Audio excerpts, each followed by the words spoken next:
Hey, I'm Mitchell and welcome to another video in the RSP education series. Last time we broke down what amps are, how they flow like buckets of charge, and why they're critical for motors, PLCs, and sensors.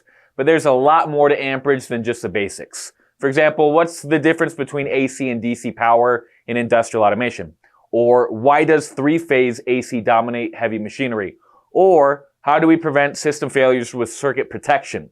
Today, we're diving deeper and unpacking real-world amperage considerations in automation, from inrush currents in motors to the critical role of circuit breakers and other overload protection. Miss this and you could be looking at costly shutdowns or overheated components or even equipment failure. But don't worry, we'll break it all down in a way that makes sense. If you like this kind of content and want more educational videos, please like and subscribe. Also, this video is for educational purposes only. Always consult a professional for your application. RSP Supply is not liable for any misuse of this information. With that said, let's get right into it.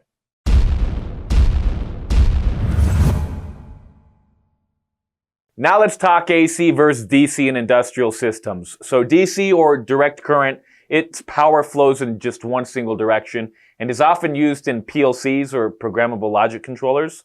These are the brains of automation systems. Industrial sensors. Many sensors use DC for stable and precise operation. AC is alternating current, and AC power changes direction or alternates and is used for motors. For example, most industrial motors run on AC because it's more efficient. Large machines are going to use AC because it handles higher power loads better than DC does. What is three-phase AC, and why do industrial power systems use three-phase AC? This is because it's more efficient for high loads. Three-phase AC provides smoother and more constant power, and this reduces strain on motors and machines.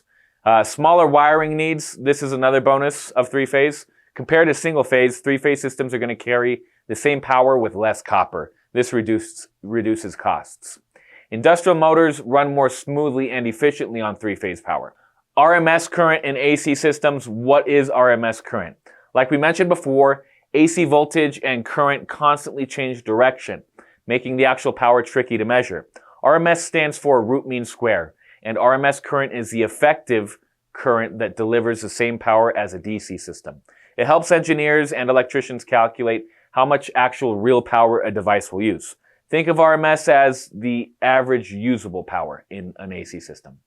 Let's talk breakers and fuses. So these prevent damage by stopping too much current from flowing through a circuit. For example, if a PLC power supply is rated for 10 amps, it cannot handle a device that's going to need 15 amps. If you try, it's probably going to overheat or shut down. Then we have motor overload protection. Motors can draw too much current, and that's going to overheat and damage them. To prevent this, motor starters and overload relays act as automatic shutdowns if a motor starts pulling too much current. Variable frequency drives, or VFDs, these control and regulate the current going to a motor, and that prevents sudden spikes that could damage it. In short, proper circuit protection keeps automation systems running safely and prevents costly damage. Let's now talk industrial automation components and their amperage considerations. So when working with industrial automation components, understanding how much electrical current or amperage they use is crucial for proper design and safety. Here's a simple breakdown. PLCs and HMIs. HMIs stand for Human Machine Interface. PLCs, Programmable Logic Controllers. These devices control and monitor automation systems. They usually run on 24-volt DC and use very little current, typically less than 5 amps. Industrial relays and contactors. These act as electrical switches to control higher powered devices. They handle larger currents, typically from 10 amps all the way up to 200 amps, and that depends on the application. So there you have it. We've now covered DC versus AC power, why three-phase AC dominates industrial systems, and how root mean square, or RMS current, helps us measure usable power. Plus, we looked at amperage ratings and circuit protection.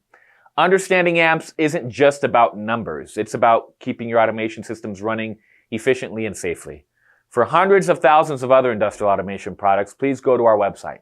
Also, for more information and other educational videos, go to rspsupply.com, the internet's top source for industrial hardware.